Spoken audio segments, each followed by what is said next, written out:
ইন্তেকালের প্রায় 40 ঘন্টা পর রাসূলুল্লাহ সাল্লাল্লাহু আলাইহি সাল্লামকে দাফন করা হয়। রাসূলুল্লাহ সাল্লাল্লাহু আলাইহি সাল্লাম ইন্তেকাল করেন সোমবার জোহরের আগে। আমরা যদি টাইম হিসাবে বলি আনুমানিক সকাল 10টা-11টা এরকম। আর ওনাকে দাফন করা হয় বুধবার রাতে, মাঝরাতে বা ফজরের আগে। সেই হিসাবে সময়টা প্রায় ধরা হয় 40 ঘন্টার মতো। তো এই 40 ঘন্টা কি হয় এরকম যদি আমরা লিস্ট করি তাহলে 10টা পয়েন্ট বলা যাবে যে এই 40 ঘন্টায় কি হয়েছিল। প্রথমত রাসূলুল্লাহ সাল্লাল্লাহু আলাইহি ওয়াসাল্লাম ইন্তেকালের পর উনি যে আসলে ইন্তেকাল করছেন কিনা এইটা নিয়ে একটা কনফিউশন দেখা দেয়। স্পেশালি অনেক সাহাবী মেনে নিতে পারতেছেন না যে রাসূলুল্লাহ সাল্লাল্লাহু আলাইহি ওয়াসাল্লাম ইন্তেকাল করছেন।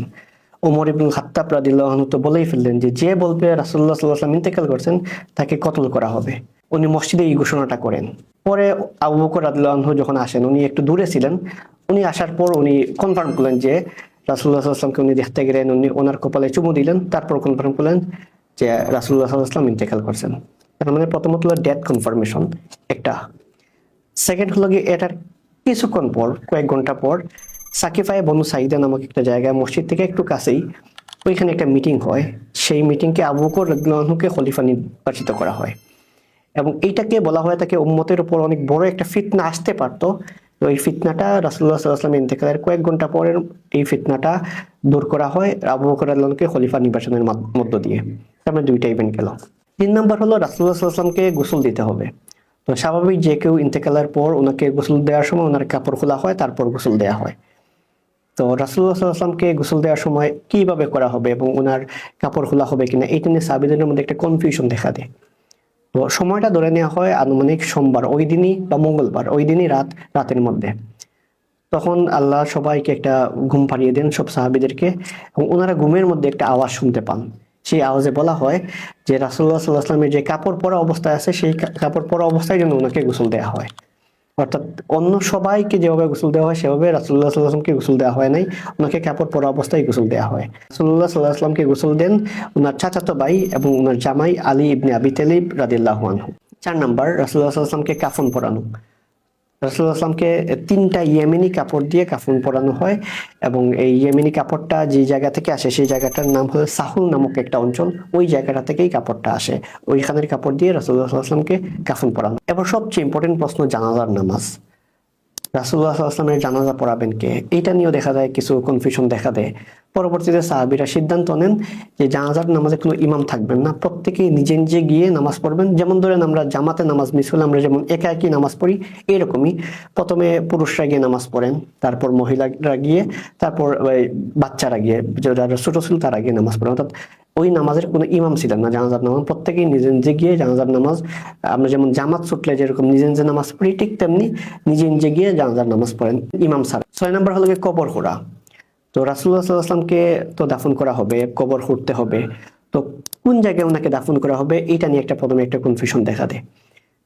কেউ বলেন জান্নাতুল বাকিতে দাফন করা হোক, কেউ বলেন অন্যান্য জায়গায়। তখন আবু বকর রাদিয়াল্লাহু আনহু বললেন যে, উনি একটা হাদিসের উদ্ধৃতি দিলেন যে রাসূলুল্লাহ সাল্লাল্লাহু আলাইহি ওয়াসাল্লাম বলছেন যে নবীরা যেই জায়গায় ইন্তেকাল করেন সেখানেই তাদেরকে দাফন করা হয়। এর ফলে রাসূলুল্লাহ সাল্লাল্লাহু আলাইহি ওয়াসাল্লাম যেখানে ইন্তেকাল করেন অর্থাৎ আয়েশা রাদিয়াল্লাহু আনহার গড়, সেই জায়গায় রাসূলুল্লাহ সাল্লাল্লাহু আলাইহি ওয়াসাল্লামকে দাফন করা হয়। 7 নম্বর, রাসূলুল্লাহ সাল্লাল্লাহু আলাইহি ওয়াসাল্লামের কবর খুঁড়তে হবে।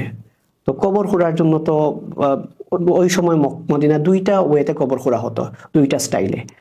তো সবাই বলা হলো যে এই যে কবর খোঁড়া হবে, তো এই 2টা স্টাইলে মদিনাতে কবর খোঁড়া হয়। তো এই 2জন সাহাবী কবর খোঁড়েন, একজন এক স্টাইলে আরেকজন আরেক স্টাইলে। তো বলা হলো যে তাহলে 2জনকে খবর দাও, যে আগে আসবে সেই কবর খুঁড়বে। তখন দেখা যায় আবু তালহা আনসারী রাদিয়াল্লাহু আনহু আগে আসেন এবং তিনি রাসূলুল্লাহ সাল্লাল্লাহু আলাইহি ওয়াসাল্লামের কবরটা খোঁড়েন। অতঃপর রাসূলুল্লাহ সাল্লাল্লাহু আলাইহি ওয়াসাল্লামকে দাফন করতে হবে। দাফন করার সময় 4জন সাহাবী কবরে নামেন। সেই 4জন সাহাবী ছিলেন রাসূলুল্লাহ সাল্লাল্লাহু আলাইহি ওয়াসাল্লামের পরিবারের অন্তর্ভুক্ত। এখানে আরেকটা জিনিস বলে রাখা ভালো যে রাসূলুল্লাহ সাল্লাল্লাহু আলাইহি ওয়াসাল্লামকে যে গোসল করা হবে, তো এইটা কে করবেন এইটা নিয়েও তো একটা কনফিউশন হওয়ার কথা। ওই যে আবু বকর রাদিয়াল্লাহু আনহু খলিফা হলেন, খলিফা হওয়ার পর তো উনি অনেকগুলা ডিসিশন, লাস্টে শেষের ডিসিশনটা নিবেন কে? এই জায়গায় হলো খলিফা, উনি আসলে ডিসিশনটা নেবেন। উনি যদি ডিসিশনটা না নিতেন তাহলে একটা বিশৃঙ্খলা দেখা দিত। তো গোসলের ক্ষেত্রেও কিন্তু ডিসিশনটা আবু বকর রাদিয়াল্লাহু আনহু নেন যে রাসূলুল্লাহ সাল্লাল্লাহু আলাইহি ওয়াসাল্লামকে গোসলটা করাবেন, ওনার পৈতৃক সম্পর্কের দিক দিয়ে যারা আছেন তারাই ওনাকে গোসল করাবেন। দাফনের ক্ষেত্রেও কিন্তু এইটা মেনটেন করা হয়।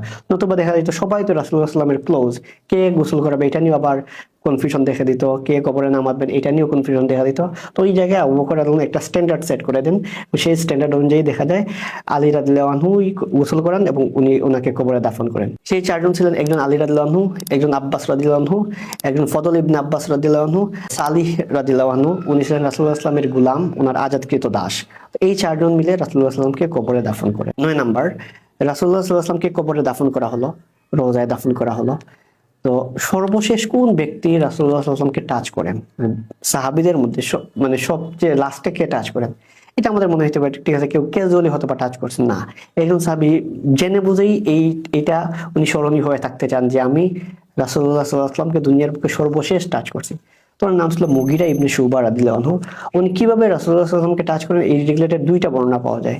একটা বর্ণনায় দেখা যায় উনি কবরে যখন মাটি দেওয়া হয় নাই তখন উনি কবরে নামার পর বলছেন মাটি দাও, তখন ওনার উপরেই মাটি দেওয়া হয় এবং ওনার পা পর্যন্ত যখন মাটিতে পড়ে যায় তখন উনি উপরে উঠে আসেন এবং তার সেই হিসাবে বলা হয় উনি আসলে সর্বশেষ রাসূলুল্লাহ সাল্লাল্লাহু আলাইহি ওয়াসাল্লামকে টাচ করেন। আরেকটা ঘটনা পাওয়া যায় যে সবাই যখন কবরে থেকে উঠে পড়ে তখন উনি ওনার আংটিটা রাসূলুল্লাহ সাল্লাল্লাহু আলাইহি ওয়াসাল্লামের কবরে ফেলে দেন। তো ফেলে দেওয়ার পর যখন সবাই মাটি দিবে তখন বলতেছেন যে দাঁড়া দাঁড়া আমার আংটিটা তো পড়ে গেছে রাসূলুল্লাহ সাল্লাল্লাহু আলাইহি ওয়াসাল্লামের কবরে। তখন উনি আবার কবরে নামেন, নামার পর সেই আংটিটা তুলেন, রাসূলুল্লাহ সাল্লাল্লাহু আলাইহি ওয়াসাল্লামকে টাচ করে আসেন এবং এইভাবে উনি এটা নিয়ে খুবই গর্ববোধ করতেন যে সবার মধ্যে আমি সর্বশেষ রাসূলুল্লাহ সাল্লাল্লাহু আলাইহি ওয়াসাল্লামকে টাচ করে আসছি। 10 নাম্বার, রাসূলুল্লাহ সাল্লাল্লাহু আলাইহি ওয়াসাল্লামকে দাফন করা হলো, সব সাহাবী উঠে আসলেন এবং বলা হয় থাকে সাহাবীরা বলছেন ওনাদের জীবনে সবচেয়ে কষ্টের দিনটা ছিল ওই দিনটা, যে দিন রাসূলুল্লাহ সাল্লাল্লাহু আলাইহি ওয়াসাল্লামকে দাফন করা হয় এবং ওই দিন ওনারা আসলে কিছুই করতে পারতেছিলেন না, যে এত মন খারাপ তাদের সবচেয়ে প্রিয় মানুষকে দাফন করে আসেন এবং যেই মানুষকে টাচ করতে পর্যন্ত তাদের সমীহ করতেন যে ওনাকে টাচ করব, ওইটাও চিন্তা করতে পারতেন না, সেই মানুষের উপর তারা মাটি ফেলেন, তাকে দাফন করে আসেন। এবং ওনারা যখন ফিরে আসেন তখন ফাতিমা রাদিয়াল্লাহু আনহা রাসূলুল্লাহ সাল্লাল্লাহু আলাইহি ওয়াসাল্লামের মেয়ে, উনি আনাস ইবনে মালিক রাদিয়াল্লাহু আনহুকে জিজ্ঞেস করলেন, ও আনাস তুমি কিভাবে পারলে আমার রাসূলের উপর তুমি মাটি ফেলতে? এত ইমোশনালি ওনারা রিয়াক্ট করেন, কিভাবে পারলা আমার রাসূলের উপর তোমরা মাটি ফেলতে? এখানে আরেকটা ঘটনা আছে, সেটা হলো আয়েশা রাদিয়াল্লাহু আনহা উনি একবার স্বপ্ন দেখেন। উনি স্বপ্ন দেখেন যে 3টা চাঁদ ওনার কুলের উপর পড়ছে।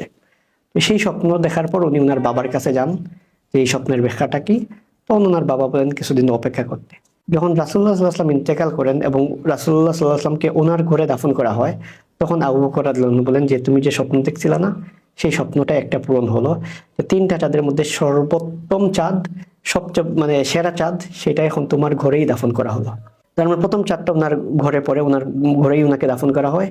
সেকেন্ড হলো ওনার বাবা এবং উমর ইবনে খাত্তাব, ইসলামের প্রথম 2 খলিফাকেই আয়েশা রাদিয়াল্লাহু আনহার ঘরে দাফন করা হয়।